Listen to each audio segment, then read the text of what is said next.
Frères et sœurs, est-ce qu'on peut se mettre debout? Amen. C'est le moment de la nourriture spirituelle. La parole de Dieu dit que l'homme ne vivra pas de pain seulement, mais de toute parole qui sort de la bouche de Dieu. Et sous vos acclamations, nous accueillons l'homme de Dieu, celui que Dieu a choisi pour nous édifier en ce matin. Acclamons Jésus très fort à travers lui, le pasteur Raymond Ocollier. Que le Seigneur le remplisse en ce matin. Sois béni, pasteur. Acclamation, acclamation, acclamation, plus fort.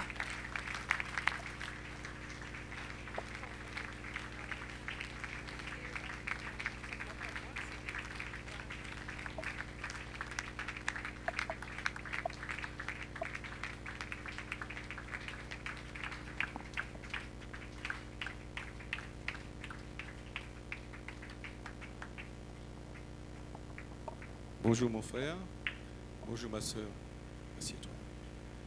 Je te salue dans le merveilleux nom de notre Seigneur Jésus-Christ.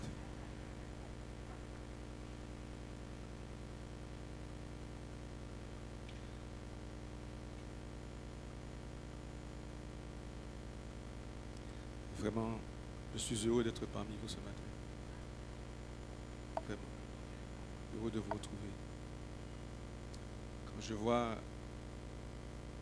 le travail que l'apôtre Marcel réalise dans ces temps extrêmement difficiles où le monde est bouleversé, alors que l'activité économique, sociale, culturelle, sportive est ralentie, parfois même elle est paralysée, on a l'impression que le travail qu'il fait pour l'avancement de l'œuvre de Dieu sur la planète, pas seulement en Europe ou dans la Caraïbe, on a l'impression qu'il n'a jamais fait autant de travail.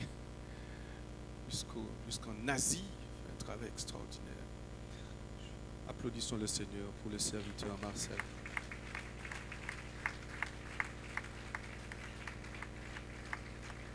Ce matin, en entrant ici, je me suis senti dans une atmosphère de gloire grâce aux musiciens, aux chants qui nous accompagnent.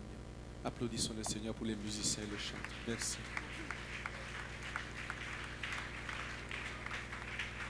Et puis il y a toutes les mains invisibles et tous les cœurs invisibles de ceux et celles qui nous accueillent à l'intérieur, à l'extérieur, ceux qui ont nettoyé, décoré, aménagé. Applaudissons le Seigneur pour ses bien-aimés frères et sœurs. Le message que je voudrais partager avec toi ce matin, mon frère, ma soeur. Vraiment, je suis heureux que parmi les invités prestigieux que nous avons ici, le député maire honoraire et son épouse du Gaumont nous ont fait l'amitié d'être des nôtres ce matin. Il y a des gens qui sont comparaisons. Quand ils exercent des responsabilités après, ils oublient le Seigneur. Voilà un homme qui n'oublie pas le Seigneur, très humblement. Que le Seigneur le bénisse richement.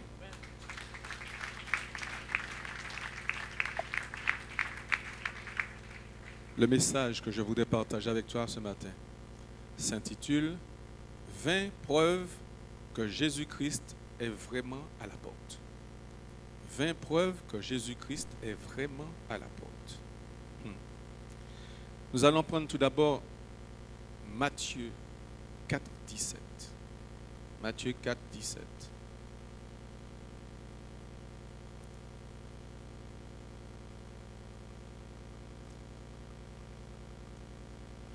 Dès ce moment, Jésus commença à prêcher et à dire « Repentez-vous, car le royaume des cieux est proche. » Ça veut dire que quand Jésus était sur la terre, il a dit « Le royaume des cieux est proche. » Ça fait 2000 ans qu'il a dit ça. Prenons immédiatement Apocalypse 22, 12. Apocalypse 22, 12.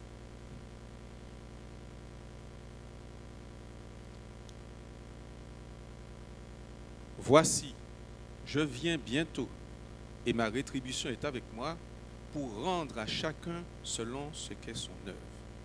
Je viens bientôt. Jésus dit ça il y a 2000 ans. Nous sommes en 2022. Et puis, depuis l'époque où Jésus était charnellement, physiquement sur la terre, les apôtres lui disaient, mais maître, quand est-ce que tu reviens? Et il leur dit, je reviens bientôt.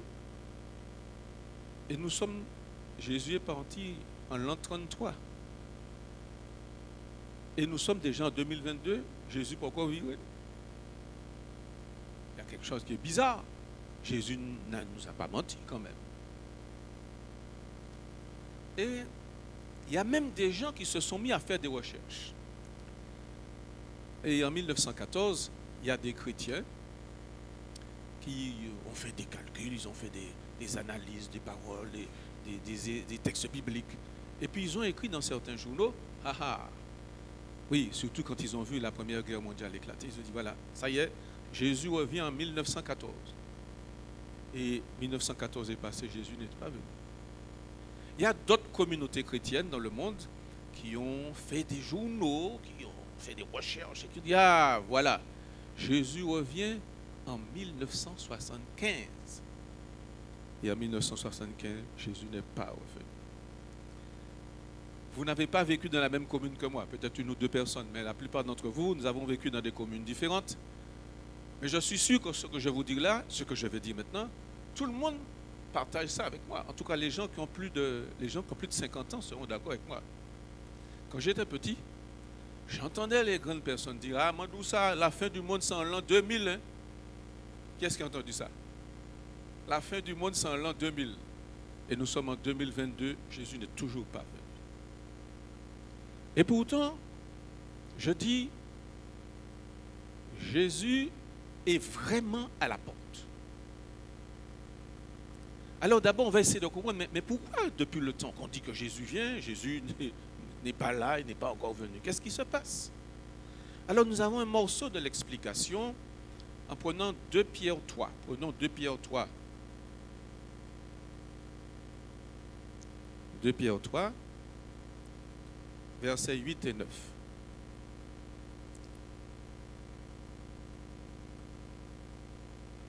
Mais il y a une chose, bien-aimés, que vous ne devez pas ignorer. C'est que devant le Seigneur, un jour est comme 1000 ans et 1000 ans sont comme un jour. Lorsque Jésus te dit, je viens dans 3 jours, ça peut être dans 3000 ans. 1000 ans devant Jésus, c'est un jour. Et un jour devant Jésus, c'est 1000 ans. Il faut bien qu'on comprenne ça. Alors ça veut peut-être dire, mon frère, ma soeur, ça veut peut-être dire qu'il va revenir, oui, bientôt. Mais c'est peut-être en l'an 4000, nous pièces expliquer là encore. Ou bien en l'an 5000, ou en l'an 6000. On pourrait penser ça logiquement, puisque un jour devant Jésus, c'est 1000 ans. Mais, il y a des choses qui nous montrent que maintenant, Jésus est vraiment à la porte. Il y a des choses, il y a des signes, il y a des prophéties bibliques qui s'accomplissent sous nos yeux depuis un certain temps. Il y a des preuves que Jésus n'est pas simplement à la porte, Jésus est vraiment à la porte. Alors mon frère, ma soeur, nous savons bien, nous ne savons ni le jour ni l'heure. Personne ne connaît ni le jour ni l'heure. Mais nous avons des preuves, nous avons des signes que Jésus est vraiment à la porte. Il y a des signes, il y a des preuves dans la nature, dans la création. Il y a aussi des signes et des preuves parmi les nations, parmi les peuples. Il y a des signes et des preuves en Israël. Parce que Israël a un rôle particulier dans le plan de Dieu lors de l'avènement du retour du Seigneur. Et puis il y a aussi ce qu'on appelle ce que le Seigneur lui-même appelle l'apostasie. Prenons 2 Thessaloniciens 2. 2 Thessaloniciens 2. Versets 1 à 3. Et nous allons découvrir qu'il y a des choses qui se passent sur la terre depuis un certain temps qui ne se sont jamais produites depuis 2000 ans. Jamais. Et on a l'impression que des prophéties bibliques qui sont annoncées depuis plus de 2000 ans concernant l'avènement du Seigneur, rien ne s'est réalisé. Depuis le départ charnel physique du Seigneur jusqu'à l'année 1870, aucune prophétie biblique ne s'est accomplie. Mais de même que toi, tu as ton agenda, toi, tu as ton calendrier, tu as ton chronomètre, Dieu aussi a son agenda. Dieu a il a son chronomètre. Il a son calendrier. 2 Thessaloniciens 2, 1 à 3. Pour ce qui concerne l'avènement de notre Seigneur Jésus-Christ et notre réunion avec lui, nous vous prions, mes frères, de ne pas vous laisser facilement ébranler dans votre bon sens et de ne pas vous laisser troubler, soit par quelque inspiration, soit par quelques paroles ou par quelques lettres qu'on dirait venir de nous, comme si le jour du Seigneur était déjà là. Continue. Attention maintenant.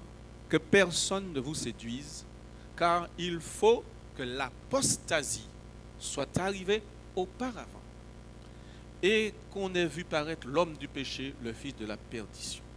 Il faut que l'apostasie soit arrivée auparavant. Pour ceux qui ne savent pas ou bien qui ont oublié ce que c'est que l'apostasie, je rappelle que l'apostasie, c'est quand on dit des choses ou on fait des choses qui sont très éloignées de l'évangile, éloignées de la doctrine biblique, de ce qui est dans la Bible. L'apostasie, c'est quand on diffuse des enseignements qui sont soit contraires à l'évangile, soit éloignés de l'évangile, ou bien quand on a des comportements qui sont éloignés de l'évangile. Et si nous regardons bien, l'apostasie s'est développée dans le monde et l'apostasie s'est développée aussi dans l'Église. Quand je dis l'Église, je parle de l'ensemble des chrétiens, de toutes les femmes et de tous les hommes dans le monde qui se réclament de Jésus-Christ. Il y a des choses incroyables qui se sont déjà accomplies en ce qui concerne l'apostasie. Prenons un exemple. L'apostasie dans le monde d'abord. Je vais parler de l'apostasie dans l'Église dans un deuxième temps. L'apostasie dans le monde. Qu'est-ce que nous voyons? Vous vous rappelez, dans la Bible, vous avez tous et toutes lu ce qui est arrivé à Sodome et Gomorrhe. Pourquoi Dieu était tellement en colère contre Sodome et Gomorrhe et que Dieu a détruit Sodome et Gomorrhe?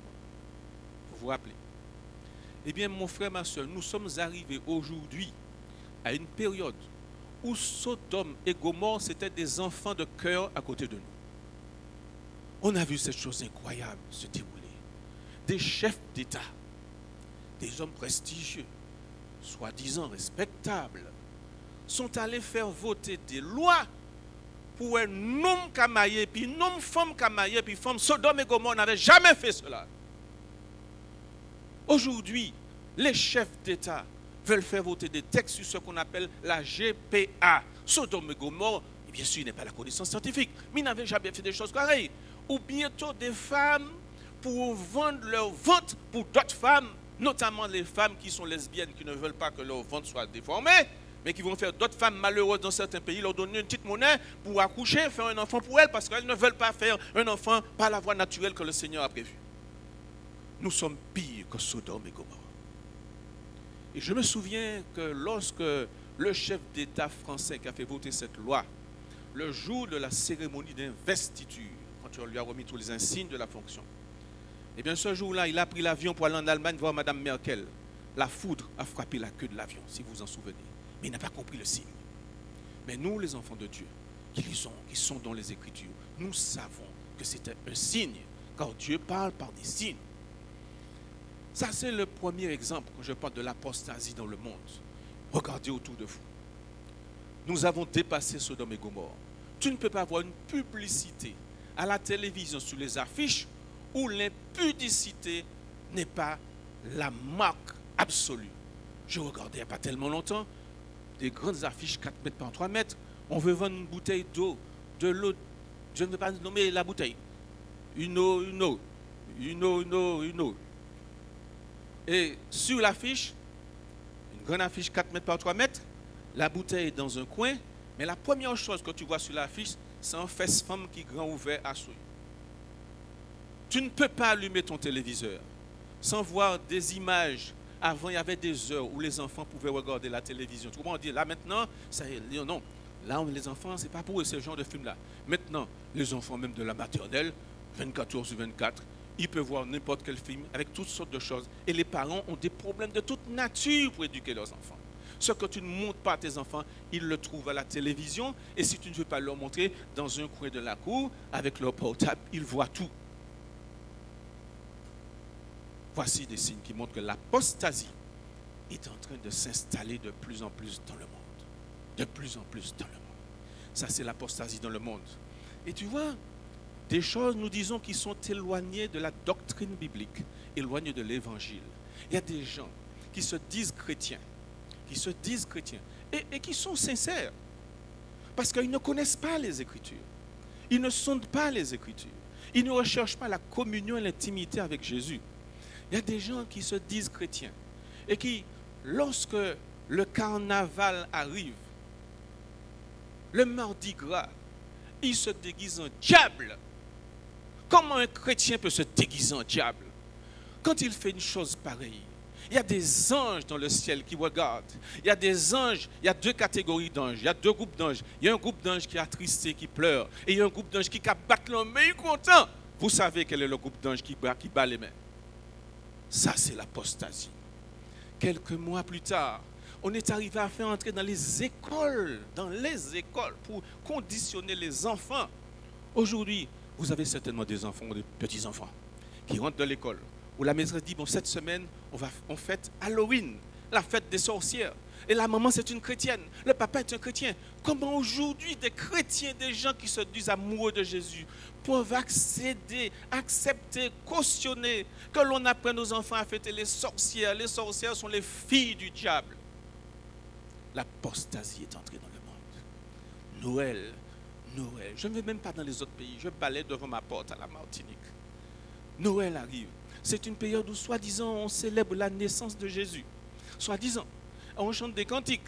Il y a beaucoup de groupes de cantiques à la Martinique. Beaucoup de groupes. Il y a même une concurrence entre les groupes. Et vous savez sur quoi on juge quel est le meilleur groupe? Quels sont les meilleurs groupes? Ceux qui attirent le plus de monde, ce sont les groupes qui commencent à chanter. Ils chantent de vrais cantiques. Et puis au bout de quelques instants, on entre doucement dans un machin qu'on appelle ritournelle. À fois Joseph Téboulé. On chante des cantiques pour glorifier le Seigneur. Et puis doucement, on entre dans les ritournelles. La jeune fille a sauté finette. L'apostasie est dans le monde. Et nous ne nous rendons pas compte des dégâts que ça fait dans l'âme des gens qui se disent chrétiens, soit par ignorance, ou bien parce qu'ils sont conscients de ce qu'ils font. Et le Seigneur est attristé. Mais la prophétie s'accomplit. Il faut que l'apostasie soit arrivée avant. Mais il y a plus grave, mon frère. Que le monde soit dans l'apostasie, nous pouvons le comprendre. Mais lorsque les enfants de Dieu, la communauté des chrétiens, les hommes et les femmes dans le monde qui se réclament de Jésus, mettent les deux pieds dans l'apostasie, soit par ignorance, soit parce qu'ils savent bien ce qu'ils font. Je ne sais pas, je n'ai pas le droit de juger. Qu'est-ce qu'on constate? Je ne vais pas parler de l'apostasie dans l'Église, dans le monde. Je balaye devant ma porte, notre pays. Je pourrais vous donner 50 exemples. Je vais donner 2 ou 3 petits exemples. Le 6 mars 1948, dans la baie de Fort-de-France, il y a un bateau qui arrive. Sur ce bateau, cette embarcation, je vais partir de l'Écriture d'abord. Parce que si je ne parle pas de l'Écriture, je risque de ne pas être compris. Prenons Lévitique 26.1. Lévitique 26.1.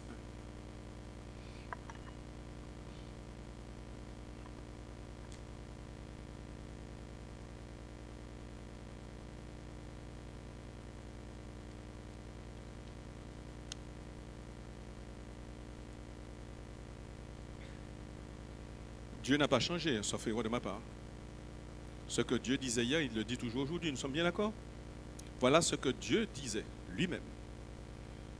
Vous ne vous ferez point d'idole. Vous ne vous élèverez ni image taillée, ni statue. Répétez avec moi, s'il vous plaît, ni statue. Et vous ne placerez dans votre pays aucune pierre ornée de figures pour vous prosterner devant elle, car je suis l'Éternel, votre Dieu. Voilà ce que le Seigneur dit. Et qu'est-ce qui se passe? Le 6 mars 1948, dans la baie de Fort-de-France arrive une embarcation. sur laquelle il y a une grosse statue représentant une femme. Les gens qui l'ont fait venir disent à la population, parce qu'il y a des milliers de Martiniquais qui viennent l'accueillir, on lui dit que cette femme, c'est elle qui va sauver la Martinique. C'est elle qui va sauver la Martinique. Et pendant des jours et des jours, tous les jours, il y a des milliers d'hommes et de femmes sincères qui se mettent à genoux, qui suivent la statue sur toutes les routes de la commune de la Martinique, dans les 34 communes. On l'emmène, cette statue, dans des églises. On l'emmène et les gens viennent. Ils prient devant cette statue et on leur dit qu'elle va sauver la Martinique. Et les gens donnent de l'argent, de l'argent, de l'argent, de l'or, de l'or. Et chaque jour, il y a tellement d'argent, tellement d'or, qu'il y a un camion. Ça veut dire qu'il y a un camion 10 roules avant. Le camion est rempli. Et on est obligé de partir pour aller déposer l'argent, l'or, en quelque part. Et ça dure pendant plusieurs temps comme ça. Et finalement, la statue disparaît. Mais aujourd'hui, il paraît qu'elle est dans une commune du sud de Martinique, en quelque part. Et en tout cas, l'argent n'a pas disparu. L'argent s'est retrouvé dans un avion qu'on appelle la TECOER, mais l'Éternel est vivant. La TECOER n'est jamais arrivée nulle part avec cet argent. L'apostasie est entrée dans la communauté des enfants de Dieu. Prenons Hébreux 9, 27. Hébreux 9, 27.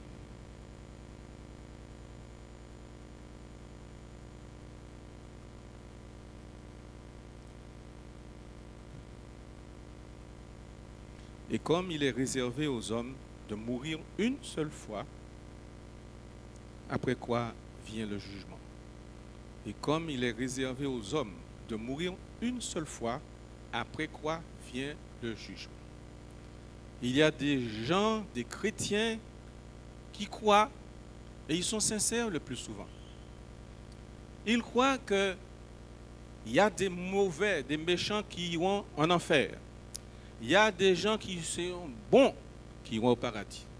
Et puis il y a des gens, ils ne sont pas mauvais, ils n'ont pas fait du mal aux gens, tu vois, mais ils ont fait quand même des bêtises. Alors ils ne peuvent pas entrer au paradis comme ça. On va les mettre pendant un certain temps dans un endroit qu'on appelle le purgatoire. Parce qu'ils ne peuvent pas entrer au paradis comme ça.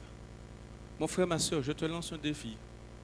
Prends l'évangile de Dieu, de la première page, même remonte même avant l'évangile, depuis la Genèse jusqu'à la dernière page de l'Apocalypse. Si tu trouves le mot purgatoire écrit dedans une fois, je te donne $1 million. Je prends le pari avec toi. Dans la Bible, voilà ce que Dieu dit par l'intermédiaire de son apôtre Paul. Il est donné, réservé aux hommes de mourir une seule fois, après quoi vient le jugement. Quand nous fermons les yeux, notre âme se présente devant Jésus, qui lui dit, soit viens près de moi, bon et fidèle serviteur ou servante, ou bien toi, tu vas par là. Il n'y a pas de purgatoire. Ce n'est pas moi, ce sont les paroles, c'est les Écritures qui disent. Sondons les Écritures, cherchons la vérité. Si nous aimons Jésus, cherchons la vérité. Mais il y a encore autre chose qui montre comment l'apostasie est entrée dans l'Église. Mon frère, quand je dis Église, je répète, je ne vise personne.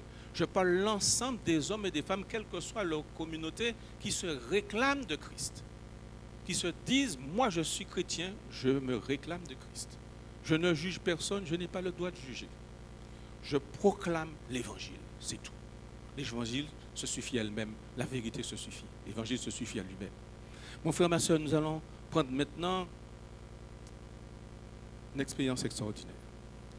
Jean, quand il était l'apôtre Jean-Baptiste, je dis l'apôtre, l'évangéliste Jean-Baptiste, quand il était sur terre, il préparait le chemin pour l'arrivée de Jésus. Et il baptisait, baptême de repentance. Et il y a des disciples qui lui disaient, mais apprends-nous à prier. Et Jean leur apprenait à prier. Et les disciples de Jésus, les premiers disciples de Jésus, ils voient que les disciples de Jean, ils sont en train de prier. Ils disent à Jésus, mais maître, mais apprends-nous à prier aussi. Les disciples de Jean prient, apprends-nous à prier. Jésus leur répond, ce n'est pas un apôtre qui parle, ce n'est pas n'importe quel prophète. Jésus lui-même, il dit, vous voulez apprendre à prier? Vous voulez apprendre à prier pour que Dieu vous bénisse, pour que Dieu fasse prospérer vos affaires, pour que vous soyez en bonne santé, pour que vous ayez des bénédictions de toute nature. bien, voilà ce que vous devez faire. Prenons Matthieu 6, 9. Matthieu 6, 9.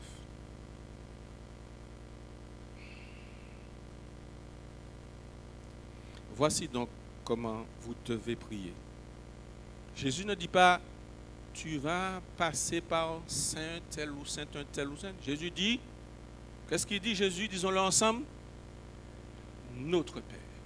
Ça veut dire qu'à partir du moment où nous avons accepté Jésus comme Seigneur et comme Sauveur, nous avons un accès direct au Père. Ce n'est pas moi qui dis, c'est Jésus qui dit, voici comment vous devez prier, notre Père. Jésus nous donne un modèle, un exemple pour nous montrer qu'il y a une intimité. Nous sommes devenus enfants de Dieu. D'adoption, mais nous sommes devenus enfants de Dieu. Alors tu imagines ça? Tu as un fils, tu as une fille. Chaque fois qu'il veut te parler, il ne peut pas te parler. Il faut qu'il fasse, madame, bien monsieur, intervenir pour toi. Mais ce n'est pas ton fils. Un enfant a un accès direct, une communication avec son papa, avec sa maman. C'est ce que Jésus dit. Moi, je m'appuie sur ce que Jésus dit. Je ne juge personne, je ne critique personne. Je m'appuie sur Jésus. Voilà ce que Jésus dit. Mais si on n'a pas bien compris, Jésus donne encore des outils aux apôtres. Et l'un des apôtres auxquels Jésus a donné le plus d'outils, c'est l'apôtre Paul. Moi, j'aime beaucoup l'apôtre Paul. Ce n'est pas mon préféré, mais je l'aime beaucoup. Pourquoi? Parce que Paul, c'est un vagabond. Vagabond. Et comme Dieu ne fait pas d'acception de personne, Dieu ne regarde pas celui-là comme il est grand intellectuel, ou bien tu as assez ton chaud mouillé qui a passé, eh bien, mon n'a pas passé ton chaud mouillé, c'est lui, bon Dieu qui a regardé en premier. Et Dieu a donné à Paul des révélations qu'il n'a données à personne. Qu'est-ce que l'apôtre Paul, sous l'inspiration du Saint-Esprit, qu'est-ce qu'il dit? Nous allons prendre 1 Timothée 2. Prenons 1 Timothée 2. Au verset 5. Ce verset, il est fondamental. Mon frère, ma soeur, est-ce que vous voulez qu'on lise ça ensemble? S'il vous plaît, hein? On compte à 3, on y va. 1, 2, 3. Car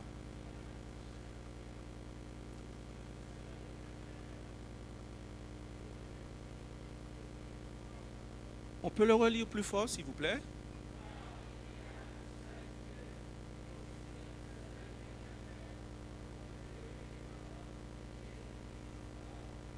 Pendant longtemps, j'ai cru que, oui, la parole dit ça. Mais j'ai été élevé, j'ai été élevé dans un pays où c'est pas comme ça qu'on m'a appris ça, et pas comme ça que j'ai entendu. Moi, je faisais comme beaucoup de personnes. Les agriculteurs, si on veut qu'ils aient des fruits et des légumes en abondance, eh bien, il fallait faire des messes et des neuvaines pour Saint-Éloi. Les cuisinières, pour faire des bons petits manger, quand on travaille dans un restaurant, eh bien, il faut faire des messes et des neuvaines pour Saint-Laurent. Les gendarmes, pour qu'ils puissent tenir les bandits, il faut qu'ils fassent des messes et des neuvaines pour Sainte-Geneviève. Les infirmiers, pour faire les soins convenablement dans les hôpitaux ou bien à domicile, eh bien, il fallait faire des messes et des neuvaines pour Sainte-Élisabeth. Les maçons, je n'ai pas dit les francs, j'ai dit maçons, ceux qui font des maisons. Les maçons, pour faire des poteaux bien droits, il fallait qu'on fasse des messes, des neuvaines pour Saint-Thomas. Les marins pêcheurs, il fallait qu'on fasse des messes, des neuvaines pour Saint-Pierre et Saint-Paul. Pour moi, c'est comme ça. Mais je n'aurais pas de mal dans ça, moi. Quel mal qu'il y a dans ça? Pas de mal. Les policiers pour faire leur travail convenablement, eh bien, les policiers et les militaires pour faire le travail convenablement, eh bien, attention, là, il fallait faire des messes, et des neuvaines, des prières pour Saint-Michel-Archange. C'est ce que je faisais comme des tas de gens, jusqu'au jour où j'ai sondé les Écritures. Et je vois, car il y a un seul Dieu et aussi un seul médiateur entre Dieu et les hommes, Jésus-Christ. Je dis, mais alors, donc il faut que je prie Jésus-Christ alors. Jésus-Christ. Je vais le mettre à l'épreuve. Et je me suis mis à mettre Jésus à l'épreuve. À plusieurs reprises dans ma vie, j'ai mis Jésus à l'épreuve. Et j'ai remarqué que ça fonctionne. Et plus je m'adressais à Jésus, plus ça fonctionnait. Jésus faisait des choses extraordinaires. Je dis ça pour ceux qui ne l'ont jamais entendu. Parce que si je ne témoigne pas de ce que Dieu a fait pour moi dans ma vie, je n'ai pas le droit d'être là. J'ai renoncé à la politique pour proclamer l'amour de Jésus. J'ai fait un infarctus il y a 6 ans. Je suis en train de prier dans l'ambulance qui m'emmène à la Ménard. Quand j'arrive au pont de Carrère, il y a un embouteillage monstrueux. J'entends les pompiers qui disent tout doucement, messieurs, Mika, embouteillage, qui vient nous fait, oui. Mais ils parlent doucement pour que je n'entende pas. Mais j'entends. Je suis là, je prie le Seigneur, je continue à prier le Seigneur. L'Éternel est mon berger. Et puis brusquement j'entends, allez, à droite, à gauche, allez. Qu'est-ce qu'il y a? Deux gens dans mobile qui sont arrivés à moto. D'où sont-ils sortis? Personne ne sait. Et ils ont ouvert, allez, à droite, à gauche. Et ils ont ouvert pour nous jusqu'au pont de la Ménard. Et quand ils sont arrivés au pont de la Ménard, les pompiers disent, mais est-ce que vous passé? Ils ont disparu de la même façon qu'ils étaient venus. Et je ne plierai pas le genou devant Jésus-Christ de Nazareth. Il y a quelques mois, je me suis réveillé le matin et chaque fois que je vais faire pipi, il a cabrillé moi. Chaque fois que je fais pipi, pendant toute la journée comme ça, le premier jour, j'ai dit, bon, ça va passer, c'est comme ça, nous sommes, les Martiniques. Ah, mais ça va passer. Le deuxième jour, il a brûlé moi toujours. Le troisième jour, il a brûlé moi. Le quatrième jour, il a brûlé moi. Attends, il y a un petit gorgé de l'eau. Vraiment, 10 autres, quatrième jour.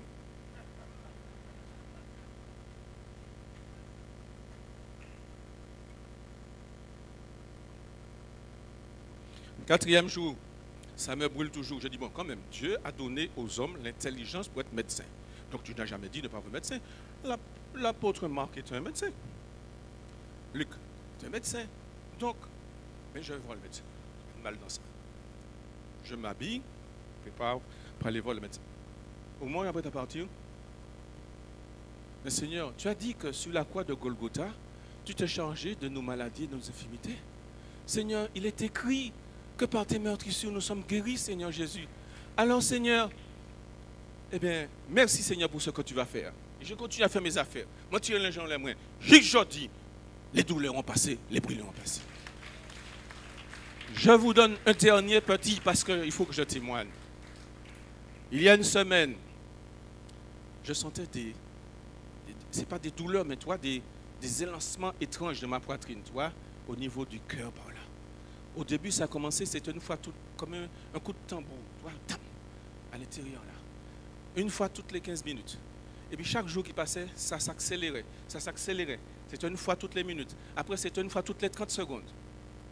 Je me suis souvenu que j'ai rencontré un jour un homme que Dieu, tu sais que Dieu, vous le savez tous et toutes, Dieu donne des dons à ses enfants, pas pour faire de l'argent, mais pour glorifier son nom.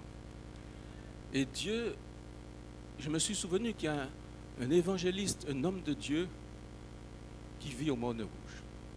Je l'ai appelé. Je lui ai dit, mon frère, tu sais, il y a telle chose que je ressens. Et bon, il m'a dit, mais nous allons prier le Seigneur Jésus. Il m'a dit, mais tu sais, le Seigneur Jésus, il m'a dit, mais même pas au téléphone, il est au Morne Rouge, je suis au Vauclin. Le Seigneur Jésus ne connaît pas les frontières ni les distances. Même s'il était à Montréal ou à Santiago du Chili, le Seigneur Jésus peut travailler.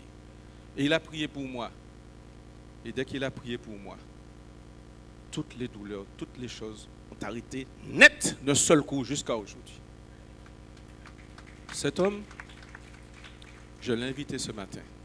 Il est avec son épouse, Laurent Limier. Lève-toi pour que tout le monde voit que je ne mens pas. Voici cet homme, un homme de Dieu, avec son épouse. J'ai compris que Jésus est le seul médiateur entre les Christ et les hommes. Nous n'avons pas besoin de passer par quiconque. Jésus. Jésus. Le nom qui sauve, le nom qui bénit, le nom qui protège. Comment Saint-Michel Archange pourrait être plus puissant que Jésus? J'ai besoin de faire une neuvaine, une prière à Saint-Michel. Non! Jésus! Et Jésus est Jésus. Le nom au-dessus de tout nom. Supérieur à Sainte-Élisabeth, supérieur à...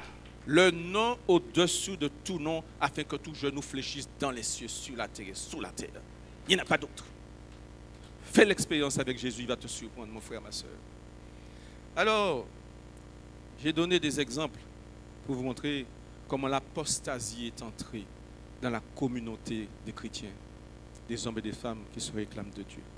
Maintenant, je te dis aussi qu'il y a des preuves, des choses qui se réalisent enfin, qui ne s'était jamais réalisé auparavant. C'est pour ça qu'on disait, mais il n'y a pas qu'à venir Jésus. Depuis Joël a dit ça, le chronomètre de Dieu n'était pas encore déclenché.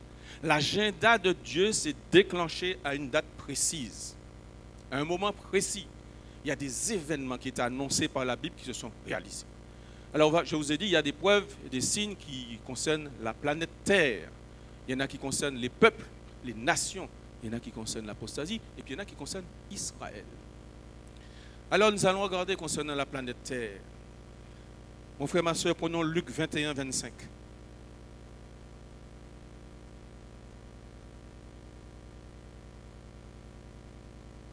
Luc 21, 25. Il y aura des signes dans le soleil, dans la lune et dans les étoiles.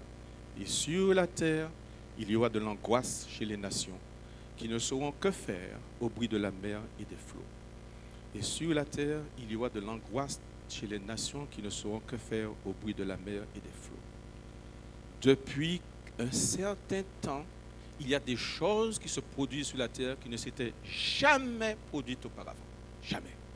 Je vous donne 2 ou 3 exemples rapidement. Premier exemple, le 26 décembre 2004, 26 décembre 2004, il y a un tremblement de terre qui se produit en Asie, dans l'océan Pacifique. Ce tremblement de terre déclenche un tsunami. Le tsunami touche l'Inde, l'Indonésie, le Sri Lanka, la Thaïlande. Il y a au moins 260 000 morts officiels, avec des vagues de 30 mètres de hauteur. On n'a jamais vu ça dans l'histoire de l'humanité. Voici un exemple. Jamais vu dans l'histoire de l'humanité. C'est ça la différence entre aujourd'hui et hier. Des choses qui se produisent maintenant qu'on n'a jamais connues auparavant. Deuxième exemple. Même des gens qui sont athées sont obligés de reconnaître depuis quelques années. Avez-vous observé? Les scientifiques, les experts scientifiques nous expliquent avec leurs algorithmes, avec l'intelligence artificielle, ils ont fait des calculs précis. Vous avez entendu près du pôle Nord, il y a un pays qui s'appelle le Groenland. Au Groenland, la calotte glaciaire, elle fond au rythme de 350 milliards de tonnes de glace par an.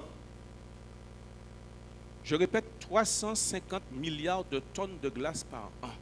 Résultat, les mers se réchauffent et le niveau monte. Et comme les mers se réchauffent et que le niveau monte, au moment où nous parlons, dans l'océan Pacifique, il y a un archipel qu'on appelle Kiribati, un autre archipel qu'on appelle Tuvalu. Dans ces deux pays, ce sont des pays, eh bien, il y a déjà 32 îles qui ont été submergées par les flots. On n'avait jamais vu ça dans l'histoire de l'humanité. On a vu cette chose incroyable il n'y a pas tellement longtemps, lorsque les eaux sont montées à Tuvalu. Le ministre des Affaires étrangères, on a montré ça sur Internet, c'est passé sur YouTube, sur WhatsApp, sur toutes les chaînes de télévision. Un ministre en complet, cravate, il est debout au milieu de la mer pour montrer qu'il y a la COP Paris, tu vois, la réunion de Paris sur le climat, mais son pays est déjà touché. Il a fait exprès, il est entré dans l'eau de mer derrière un pupitre comme celui-là. On n'avait jamais vu ça auparavant. 32 îles ont déjà été recouvertes. La planète, mon frère, ma soeur, la planète, on a l'impression que la planète souffre à cause des hommes, l'action des hommes. On a l'impression que la Terre est à l'agonie. Les personnes les plus âgées pourront certifier que je dis la vérité. Quand nous étions petits, nous entendions parler de capalo di wawette. Vous voyez des petites algues comme ça, wawette. Mais nous n'avions jamais connu les algues, sargasses, qui envahissent aussi grand nombre de pays. Non seulement elles envahissent un si grand nombre de pays, mais quand tu étais petit à l'école, tu as entendu dire qu'il y avait 6 continents. L'Antarctique, l'Afrique, l'Asie, l'Amérique, l'Europe, l'Océanie. Tu as entendu ça? Mais il n'y a pas 6 continents seulement, il y en a 8. Aujourd'hui, des millions de tonnes de déchets industriels sortent du fleuve Congo de l'Afrique de l'Ouest. Ils rencontrent des millions de tonnes de déchets qui sortent de l'Amérique latine et qui tombent par le fleuve qu'on appelle l'Amazone. Et puis des millions de tonnes de déchets industriels descendent par un fleuve qui vient des États-Unis qu'on appelle le Mississippi. Et tout ça forme un 7e continent au milieu de l'Atlantique. La planète que Dieu a donnée à l'homme, nous l'avons abîmée. Et ce n'est pas fini. Dans l'océan Pacifique, il y a un autre continent encore. Des centaines de millions de tonnes de plastique qui sont déversées dans l'océan, qui forment un nouveau continent. La planète est à l'agonie. Elle attend le retour du Seigneur pour mettre de l'ordre dans tout ça. Alors maintenant, mes frères et sœurs, nous allons regarder les preuves et les signes parmi les nations. Prenons Matthieu 24, 6. Matthieu 24, 6. Vous entendrez parler de guerre et de bruit de guerre. Gardez-vous d'être troublés car il faut que ces choses arrivent, mais ce ne sera pas encore la fin. Ça vient avant, juste avant. Mais ça s'est déjà produit. Ah ouais, mais tu vas me dire, ouais, mais qu'est-ce qu'il raconte celui-là? Des guerres, il y a toujours eu des guerres. Depuis l'Antiquité, il y a toujours eu des guerres. C'est pas une preuve, un signe que Jésus revient. C'est quoi ces blagues-là? Il y a toujours eu des guerres. Oui, sauf qu'il y a deux différences fondamentales. Regarde bien. 1914. Voici une guerre pour la première fois dans l'histoire de l'humanité. Cette guerre-là ne concerne pas un ou deux pays. Avant, c'était un pays ou un autre pays, une région contre une autre région. C'est la terre entière qui était concernée. On l'a d'ailleurs appelé la première guerre mondiale, parce que tous les continents étaient concernés. Deuxième différence avec les guerres qu'il y avait avant, c'est que dans cette guerre mondiale, la première guerre, je crois qu'il y a la guerre 14, il y a eu 21 millions de morts et 21 millions de blessés. Jamais dans l'histoire de l'humanité, une guerre n'a fait autant de dégâts. Jamais. Et quand elle s'est terminée, le monde était tellement choqué, bouleversé. On dit, ah, on a créé une société qu'on appelle la Société des Nations, qui était la maman de ce qu'on appelle aujourd'hui l'ONU, l'Organisation des Nations Unies. Et cette société a dit, ah, plus jamais ça. C'est la terre des terres. C'est la dernière fois qu'il y aura la guerre dans le monde. Ah ouais, ce sera la dernière fois. Qui côté? 1939 arrive, en tant l'amiral Robert pour les plus âgés. Qu'est-ce qui se passe 1939? Deuxième guerre mondiale. C'est la première fois dans l'histoire du monde qu'on a, voyez, dans le calendrier. Ce n'est pas Dieu qui fait ça, mais Dieu sait que ça va arriver. Là, première guerre mondiale. Là, deuxième guerre mondiale. Cette fois, il y a 35 millions de morts. Jamais vu ça dans l'histoire de l'humanité. Et la planète entière est concernée. Deuxième guerre mondiale. 35 millions de morts, 42 millions de civils morts. 35 millions de militaires. Mais les 42 millions de civils, c'est-à-dire des femmes, des enfants, des vieillards qui n'avaient rien, qui n'étaient pas dans la guerre, ils sont chez eux en train de labourer leur champ. Boum, carton, bon, léo. Tu vois, ces guerres-là, bruit de guerre. Je ne vais pas m'étendre sur les bruits de guerre. Je prends deux petits exemples parce que l'heure passe. J'ai beaucoup de choses à dire. Deux petits exemples pour montrer quand on parle de bruit de guerre. Mais il y a toujours eu des bruits de guerre, oui. Mais les bruits de guerre maintenant, c'est différent. Ça va plus loin. Ceux d'entre vous qui ont fait des recherches dessus savent, il y a ce qu'on appelle la guerre des étoiles. Guerre des étoiles. Ça veut dire que les Russes sont là, les Américains sont là. Sur la Russie, les Américains mettent des satellites. Sur l'Amérique, les Russes mettent des satellites. Et quand celui-là voit qu'on a mis sur ma tête, eh bien, je mets sur la tête de l'autre. Je mets sur la tête de l'autre. Et il y a des satellites comme ça. La guerre des étoiles, ce n'est pas un film de science-fiction. Ça se déroule, ça se prépare sous nos yeux. Nous ne sommes même pas conscients de ça. Vous n'avez pas entendu l'autre jour que la France devait vendre des sous-marins nucléaires à l'Australie et les Américains ont coupé ça sur ton nez. Parce que maintenant, il y a une nouvelle génération de sous-marins nucléaires. Avant, il fallait que le sous-marin sorte de temps en temps pour prendre de l'eau. Maintenant, le sous-marin, il reste dans la mer, il a des centaines de kilomètres, il balance des missiles et il n'a même pas besoin de remonter prendre de l'air. Bruit de guerre. Mais nous allons prendre Luc 21, 11. Luc 21, 11.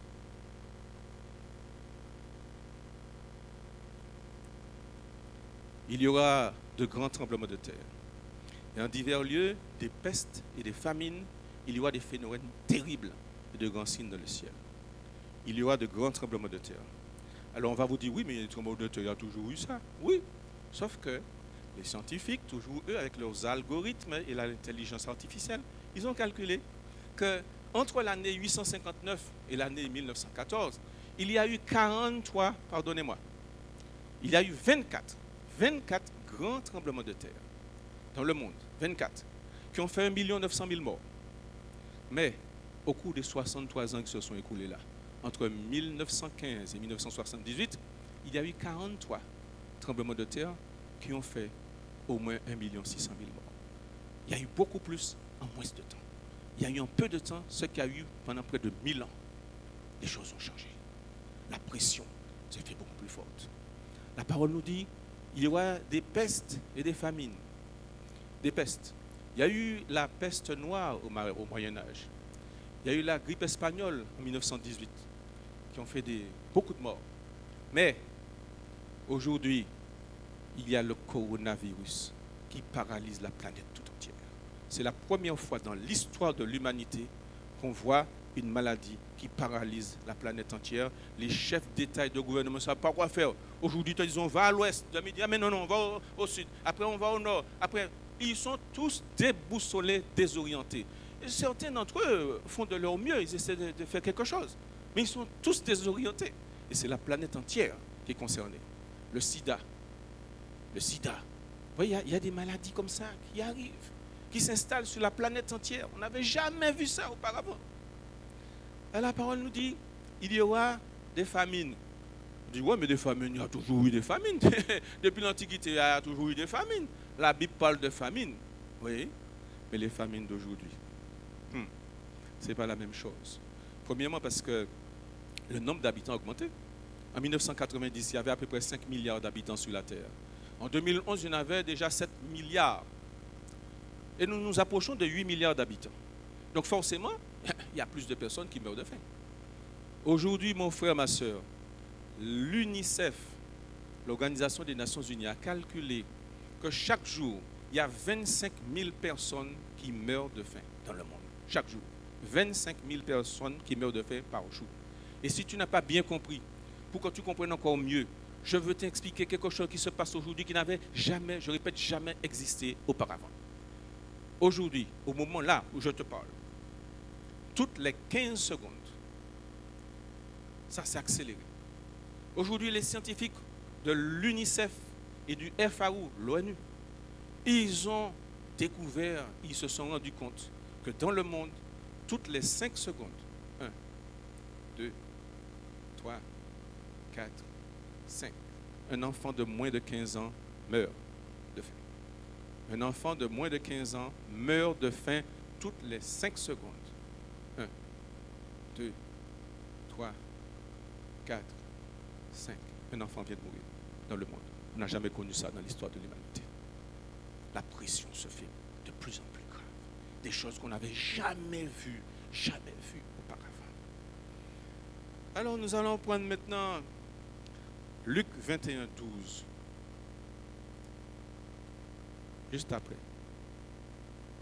Luc 21, 12. Mais, avant tout cela, on mettra la main sur vous et l'on vous persécutera. On vous livrera aux synagogues, on vous jettera en prison, on vous mènera devant des rois et devant des gouverneurs à cause de mon nom. Cette prophétie s'est accomplie. La preuve de qui on parle là, le 11 c'est qui? C'est Jésus. Jésus annonce ce qui va se passer. Et ça ne s'était pas encore passé comme ça s'est passé maintenant. Nous allons voir ensemble qu'est-ce qui s'est passé. Jésus, dans ce verset, parle de 2 catégories de personnes. Il parle d'abord des Juifs, puisqu'il était parmi les Juifs. Et qu'est-ce qui s'est passé, mon frère, tout le sait? Les Romains sont entrés. Ils sont entrés en Israël. Et en l'an 70, ils ont massacré, ils ont chassé des Juifs un peu partout. On les a chassés de leur terre. Et on les a persécutés pendant des centaines d'années dans toute l'Europe et dans toute l'Afrique du Nord. On les a persécutés. Ça, c'est pour les Juifs. Jusqu'à ce que Hitler, pendant la Seconde Guerre mondiale, Hitler a fait tuer 6 millions de Juifs. Ça veut dire 40% de la population totale des Juifs qu'il y avait sur la terre. 40%. 6 millions de Juifs. Et puis, le tour des Juifs est passé. Et puis après, les Juifs, il y a eu les chrétiens. Depuis 1917, dans un pays qu'on appelait l'Union soviétique, un monsieur qu'on appelle Staline, qui était athée, il a fait tuer 85 000 prêtres orthodoxes qui parlaient de l'évangile. 85 000 prêtres ont été assassinés.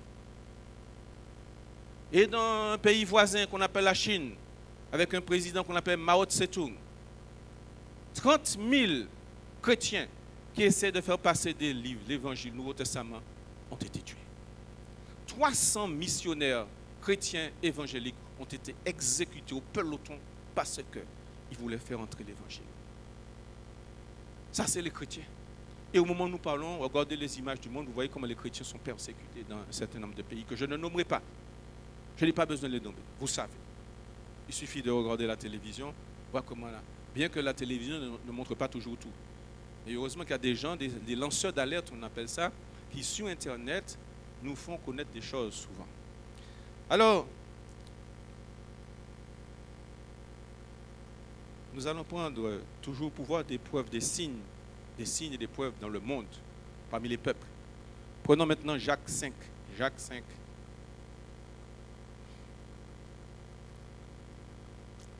Jacques 5, versets 1 à 4.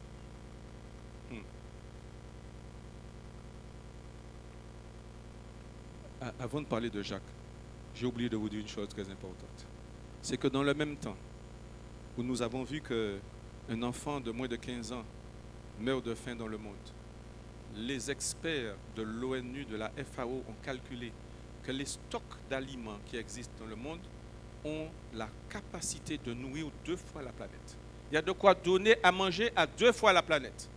Mais c'est l'égoïsme et la méchanceté des hommes qui fait que il y a des gens qui meurent de faim comme ça. Vous n'avez pas vu que dans certains pays, je prends le cas de la France, vous pouvez prendre d'autres exemples, la France, où chaque année, il y a des agriculteurs, des producteurs qui font des fraises, qui font des prunes, qui font des choses comme ça. Et comme ils sont concurrencés par les Espagnols, les Africains du Nord, ils jettent des tonnes. Ils jettent. Ils ne donnent pas aux pauvres. On jette, parce que ça ne va pas se vendre. On peut comprendre que quelqu'un qui a souffert pour produire et qui n'arrive pas à s'en sortir, ben, il est dégoûté, il jette. Il n'empêche qu'il jette. Jacques 1, versets 1 à 4, nous allons voir. Voici des choses que nous allons découvrir qui ne se sont jamais produites auparavant, avec cette puissance. À vous maintenant, riches, pleurez et gémissez, à cause des malheurs qui viendront sur vous. Vos richesses sont pourries et vos vêtements sont rongés par les teignes. Votre or et votre argent sont rouillés, et leur rouille s'élèvera en témoignage contre vous et dévorera vos chairs comme un feu. Vous avez amassé des trésors dans les derniers jours. Vous avez amassé des trésors dans les derniers jours. Nous allons voir ce que ça veut dire aujourd'hui. Voici le salaire des ouvriers qui ont moissonné vos champs et dont vous les avez frustrés. Crie, et les cris des moissonneurs sont parvenus jusqu'aux oreilles du Seigneur des armées. Vous avez amassé des trésors dans les derniers jours. Au moment où nous parlons, alors nous avons vu que la population mondiale avoisine les 8 milliards, à près de 8 milliards d'habitants aujourd'hui. Et sur ces près de 8 milliards, la moitié de la population mondiale n'a même pas 5 € par jour pour vivre. La moitié, c'est-à-dire 4 milliards d'habitants, ils n'ont même pas 5 € par jour pour vivre. Et dans le même temps, sur la terre, il y a une poignée d'hommes, 2153 milliardaires, qui à eux tout seuls, ils ont plus d'argent que 60% de la population mondiale. 2153 milliardaires. Ils ont plus d'argent que plus de la moitié de la population mondiale. Et pour vous donner des chiffres, pour que vous compreniez encore plus, quand le Seigneur dit, vous avez amassé des trésors dans les derniers jours, des choses qu'on n'a jamais vues auparavant. On a vu cette chose incroyable, malgré la crise, malgré le Covid, malgré la pandémie, malgré la paralysie de l'économie mondiale, il y a 5 hommes qui ont fait 300 milliards de bénéfices nets au cours des 2 ans qui se sont écoulés. 5. On appelle ça les GAFAM, Google, Amazon, Facebook, Microsoft et puis Apple. Ils ont fait 300 milliards de dollars de bénéfices au cours des 2 ans là où il y a eu la pandémie. Et si tu n'as pas encore compris, mon frère, tu n'as pas encore compris, ma soeur, fais un calcul pour toi. Ces sociétés-là, Apple par exemple, Apple, là, au moment où je te parle, Apple, il gagne par seconde 3000 $. Tic, 3000. Tic, 3000. Tic, 3000. Tic, 3000. Apple gagne 3000 $ par seconde.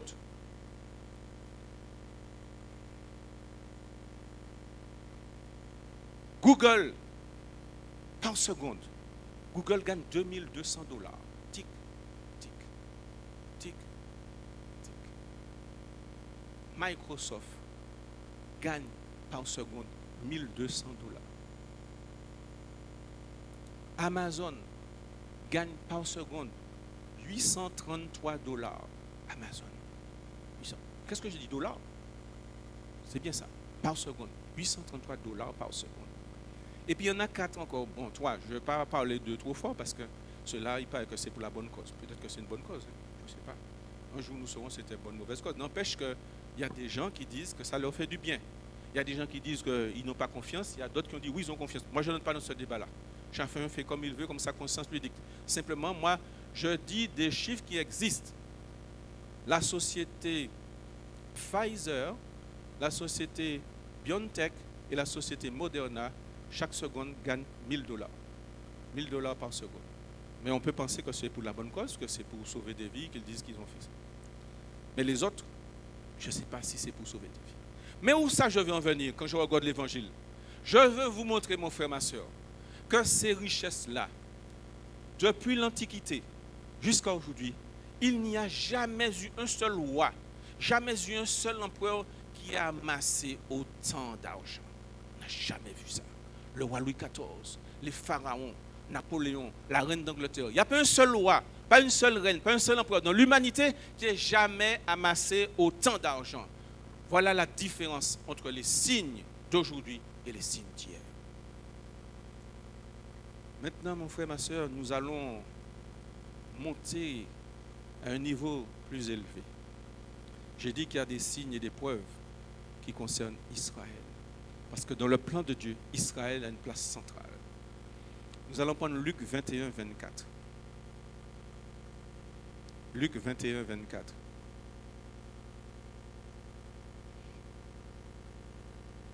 Dieu parle des Juifs.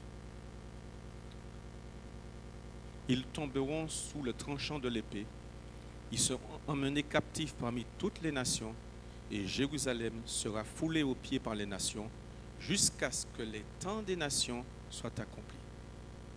Ça veut dire, voilà ce qui va arriver à Jérusalem. C'est ce que Dieu a annoncé depuis 2000 ans. Ce n'était pas encore arrivé complètement. Ça veut dire qu'on les a emmenés captifs parmi les nations. Jérusalem a été foulée aux pieds. Quand les Romains sont passés, après les Romains, il y a eu des Turcs, il y a eu des Ottomans, il y a eu des Arabes. Et c'est les Arabes qui sont restés le plus longtemps. Ils sont entrés, se sont installés. Et puis, Dieu dit, jusqu'à ce que les temps des nations soient accomplis. Ça veut dire qu'il y a un moment où les nations ne pourront plus piétiner Israël et le peuple d'Israël. Ce n'est pas moi qui dis, c'est Dieu. Alors, on dit, oui, mais qu'est-ce que tu racontes là? Qu'est-ce qui s'est passé? Eh bien, ce qui s'est passé. Eh bien, il y a une chose qui s'est passée. Nous allons prendre Ézéchiel 11, 17. Ézéchiel 11, 17.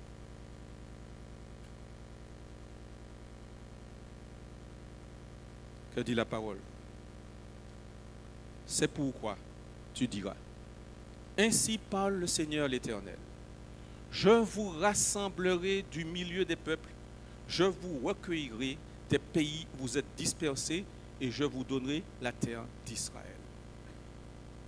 Dieu n'a jamais appelé ce pays Palestine. Ce sont les Romains, quand ils sont entrés en l'an 70, qui ont appelé le pays Palestine. Dieu l'avait appelé Israël. Et Dieu dit, je vous donnerai la terre d'Israël. Mais qu'est-ce que... Bon, Dieu raconte ça, la Bible dit ses affaires, mais le pays s'appelle la Palestine. Nous allons voir ce que Dieu fait. Dieu commence. L'agenda de Dieu est en place. Le chronomètre de Dieu s'est déclenché sur Israël en 1947. Qu'est-ce qui se passe en 1947? Première chose, un petit garçon de 14 ans qui va chercher son cabri qui est égaré parmi des grottes désertiques près de la mer Morte. Il cherche son cabri, il cherche sa chèvre et il voit qu'il y a des grottes, il y a des trous. Il entre dans un trou et il trouve une grande jarre. Il dit, ça qu'il a? Il plonge la main dedans, il trouve un grand rouleau. Le grand rouleau, c'est quoi? C'est le livre du prophète Ésaïe. Il va, il fouille encore, il trouve d'autres parchemins, d'autres choses comme ça. Alors on a averti les autorités, et ça prend une tournure mondiale très rapidement. Et il y a des scientifiques qui viennent des États-Unis, qui viennent d'Europe, CNRS, tout ça, qui viennent voir, bon, on a trouvé des choses, on va voir ce que c'est. On va voir ce que c'est. Les types sont toujours en train de raconter n'importe quoi. On va regarder. Et ils trouvent. Ils ont des instruments, ils ont des méthodes scientifiques pour dater les choses qui sont anciennes.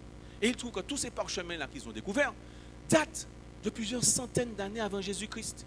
Et quand la presse en parle, les gens disent, mais alors, quand les Juifs disaient que c'était leur pays, c'est là qu'ils étaient avant, et qu'on les a chassés, on a chassé leurs ancêtres, c'était donc vrai. La question se pose. Et beaucoup de personnes commence à avoir du remords, à avoir des complexes. On disait, mais voilà ce qu'on a fait aux Juifs. On leur a fait des méchancetés comme ça. On a dit que ce n'était pas leur terre, ce n'était pas leur pays. Mais quand même. Et ça fait un tel tintamarre mondial. Je ne vais pas entrer dans les détails. Je vous fais grâce des détails. Ça fait un tel tintamarre mondial que cette année-là, le 29 novembre 1947, l'Organisation des Nations Unies, quand elle voit que, 1, on a massacré des millions de Juifs, 2, les Juifs sont persécutés partout, dit, bon, écoutez, ce pays-là qu'on appelle la Palestine, c'était leur pays, hein, et puis on va les autoriser à entrer et à s'installer dehors. Un morceau pour les Arabes, un morceau pour les Juifs. Et l'ONU décide, l'ONU, 29 novembre 1947, décide de partager le pays en deux. Un pour les Juifs, un morceau pour les Juifs, un morceau pour les Arabes. Et à partir de ce moment-là, le chronomètre de Dieu est enclenché. Qu'est-ce que Dieu va faire? Prenons Ésaïe 43. Ésaïe 43. Ésaïe 43, versets 5 et 6.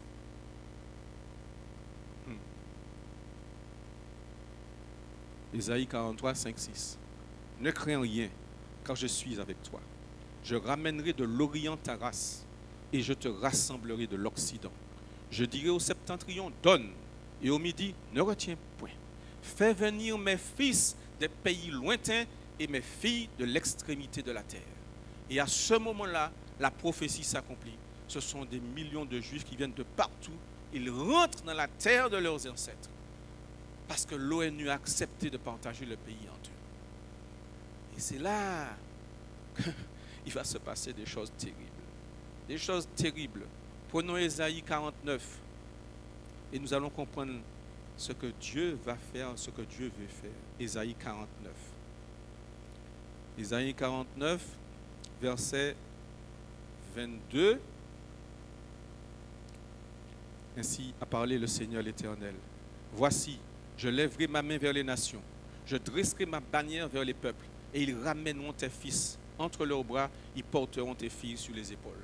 Plusieurs pays européens mettent des bateaux à disposition des Juifs pour rentrer dans ce qu'on appelle la Palestine. Mais je répète qu'il n'est pas la Palestine, que Dieu n'a pas appelé la Palestine. Et ils rentrent. Maintenant, regardons le verset 23, qui est bizarre. Mais nous allons comprendre tout à l'heure, parce que Dieu ne dit pas des choses bizarres. Il est écrit, des rois seront tes nourriciers et leurs princesses tes nourrices. Ils se prosterneront devant toi, la face contre terre, et ils lécheront la poussière de tes pieds. Et tu sauras que je suis l'Éternel, et que ceux qui espèrent en moi ne seront point confus. Le verset 26.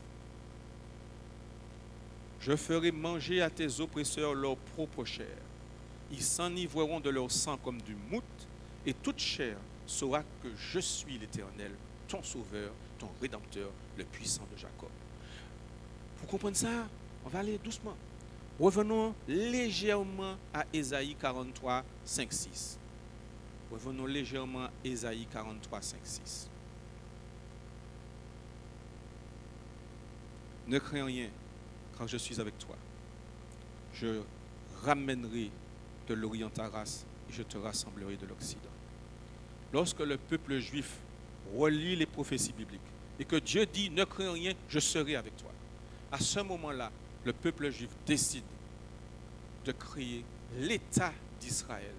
L'État d'Israël. Le 14 mai 1948, il déclare que sur cette terre, ici, ce morceau-là, nous ne l'appelons pas Palestine, nous l'appelons l'État d'Israël. Le plan de Dieu est enclenché. Les peuples arabes qui sont autour entrent dans une rage folle. Comment il y a? Ici, il y a juifs non parmi nous, rien qui musulmans qui tout partout à l'autre pays. Ici, non, nous parlons ça. Ça n'a pas qu'à faire ici, il y a juifs, ici, il y a, non, ici, il y a l'Arabie Saoudite, juifs, musulmans, l'Égypte, musulman, la Syrie, musulman, le Yémen, musulman, le Liban, musulman, l'Irak, musulman. Non, ça n'a pas qu'à faire. Et puis, regardez ces messieurs, anti-pays, anti-zizing pays, 21 000 km², Cuba, c'est 5 fois Israël. La Guyane, c'est 4 fois Israël. En Vietnam, pays comme ça, à côté de l'Égypte qui fait 1 million de km². L'Égypte est plus grande que la France. L'Arabie Saoudite, la Syrie, la Jordanie, l'Irak. Il y a 6 pays qui disent non, monsieur a dit ça, ça n'a pas fait. Et ils ont déclaré la guerre à Israël. Ils ont déclaré la guerre à Israël. un petit pays, un petit zizing pays, un pays minuscule. Et qu'est-ce qui se passe? 1948, première guerre, 6 pays arabes attaquent Israël. Et il se passe une chose extraordinaire qu'on n'a jamais vu dans l'histoire du monde. Je répète, dans l'histoire du monde. Fouillez tous les livres d'histoire. On n'a jamais vu ça. Israël, petit zizing pays, bat les 6 grands malbidim pays qui l'attaquent. L'Éternel a parlé. Il a dit, l'Éternel a parlé. Il va vous faire mordre la poussière. Ils vont lécher tes pieds parce qu'on saura qui je suis, moi l'Éternel. Alors vous pensez bien que quand ces 6 pays ont été battus par Israël, ils sont ridicules. Un vieux teasing pays comme ça qui bat 6 grands malbidim pays, ils sont ridicules. Ah bon? Mais attendez, ils vont se préparer, ils vont s'armer et tout, des pays qui les aident aussi, ils vont s'armer. Et ils attaquent à nouveau Israël. Ils attaquent à nouveau Israël en juin 1967. Et là, il se passe une chose incroyable. Une chose incroyable. Incroyable. Et pour bien comprendre comment la chose est incroyable, mon frère, ma soeur, je te prie, reprenons Ésaïe 49. Et puis arrêtons-nous dessus un petit moment. Ésaïe 49, verset 26.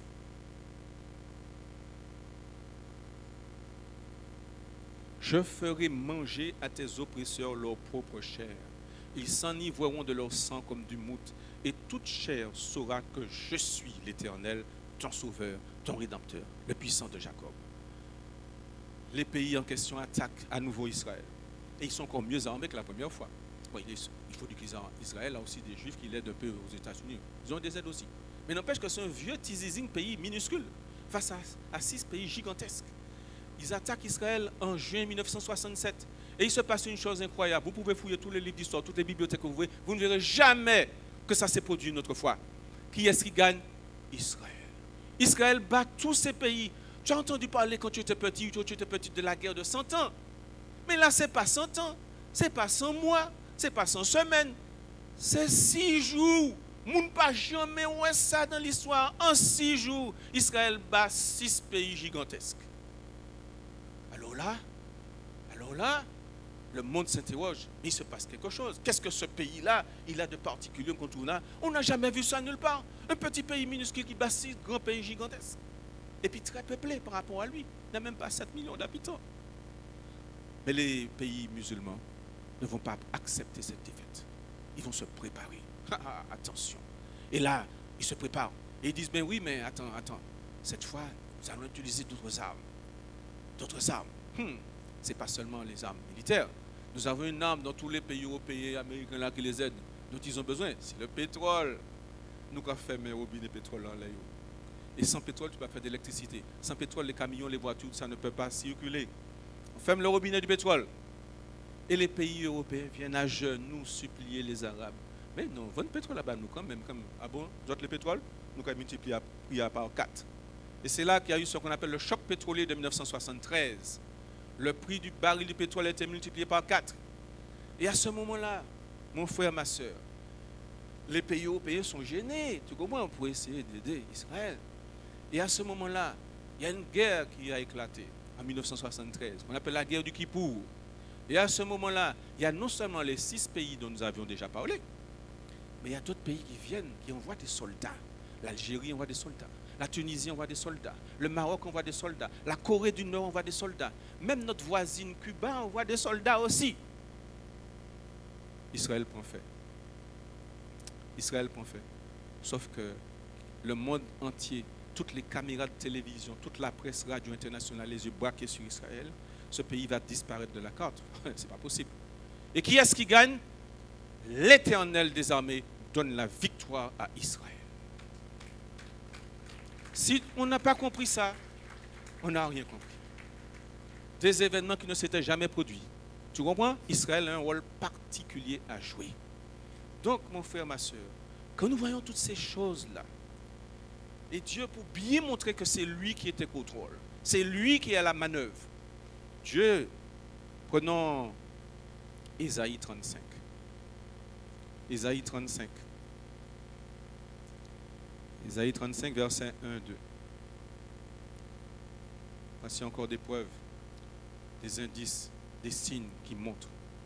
Le désert et le pays aride se réjouiront. La solitude s'égayera et fleurira comme un narcisse. Elle se couvrira de fleurs et tressaillira de joie. Avec chant d'allégresse et cris de triomphe, la gloire du Liban sera donnée, la magnificence du Carmel et de Saron. Ils verront la gloire de l'Éternel, la magnificence de notre Dieu. Pour comprendre ça, mon frère, ma soeur, il faut bien avoir en tête que lorsque l'ONU a partagé le pays en deux, un morceau pour les Arabes, un morceau pour les Juifs, on a donné aux Juifs, tout pour que les Arabes ne soient pas trop mécontents, puisqu'ils disent qu'ils étaient là déjà aussi. On leur a donné des terres qui sont assez cultivables. Et on a donné aux Juifs au moins 60% de terres qui ne sont pas cultivables. Il y a des déserts, des qualités de désert. Beaucoup d'entre nous dans cette assemblée, j'ai une affection particulière à cette assemblée parce que c'est avec cette assemblée que je suis allé pour la première fois en Israël. Donc ce que je dis là, il y a des dizaines de personnes dans cette salle qui peuvent témoigner de ce que je dis. Voilà ce que l'Éternel dit. Elle se couvrira de fleurs et tressaillira de joie. Alors nous sommes allés voir un pays dont une grande partie est désertique. De même que Dieu avait donné à Beth-Saléel l'intelligence et l'habileté pour préparer le tabernacle du peuple d'Israël dans le désert, Dieu a donné aux scientifiques israéliens la capacité de produire des ingénieurs agronomes qui aujourd'hui, dans le désert, ils produisent dans le désert des avocats, des bananes, des concombres, du coton, des crevettes, des dattes, des fleurs, des fraises, des goyaves, des grenades, des kiwis, des mangos, des poires, des poivrons, des pommes, des tomates, des raisins. Vous-même, quand vous allez dans les supermarchés, parfois vous voyez avocat d'Israël. C'est le premier pays au monde pour produire dans le désert. Israël arrive à satisfaire sa population et à exporter dans le monde entier. Voilà ce que l'Éternel dit. Le désert, il se couvrira de fleurs. Voilà ce que Dieu a fait. Je m'arrête là concernant Israël. Et je vais conclure avec, j'ai gardé le plus important pour la fin. Prenons Matthieu 24, 14.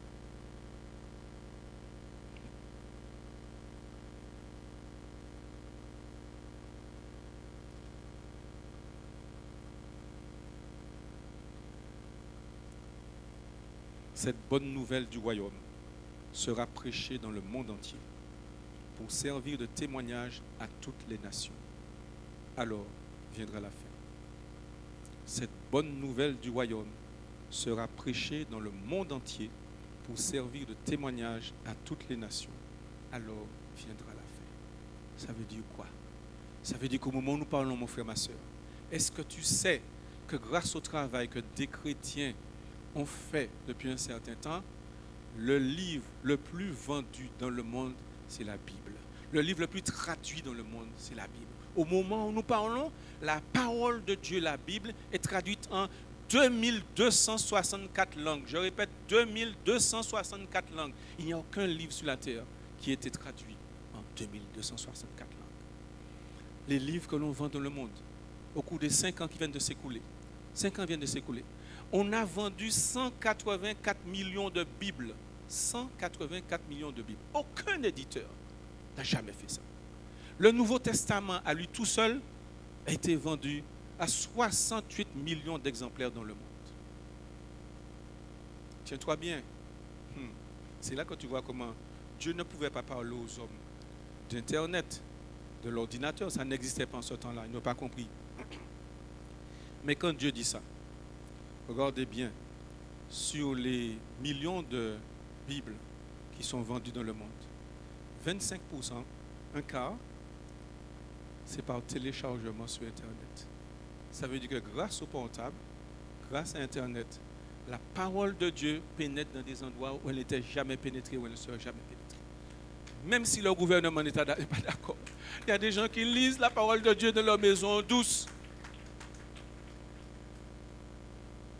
Et la chose la plus merveilleuse que je veux vous annoncer, c'est que tous les chercheurs en sociologie qui examinent l'évolution des religions dans le monde constatent qu'ils ont déjà fait des calculs assez précis.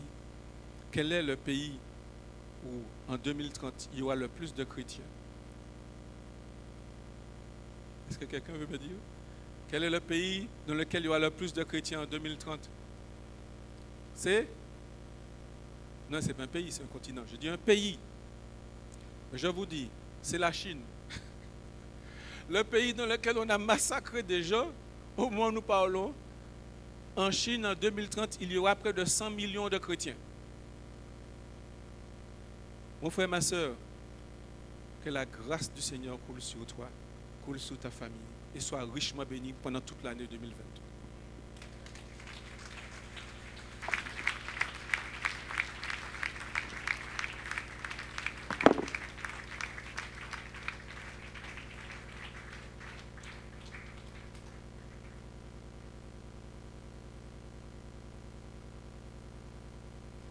Continue d'acclamer l'Éternel des armées.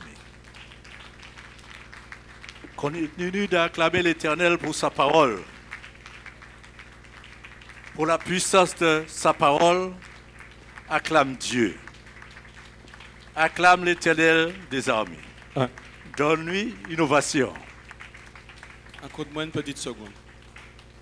Et nous allons applaudir l'Éternel encore et bien plus fort. Je voudrais quand même que nous ayons une pensée affectueuse pour le frère ou la soeur, je ne sais pas, qui est là dans l'ombre et qui a projeté les versets bibliques pour m'aider à présenter ce message. Applaudissez le frère ou la soeur.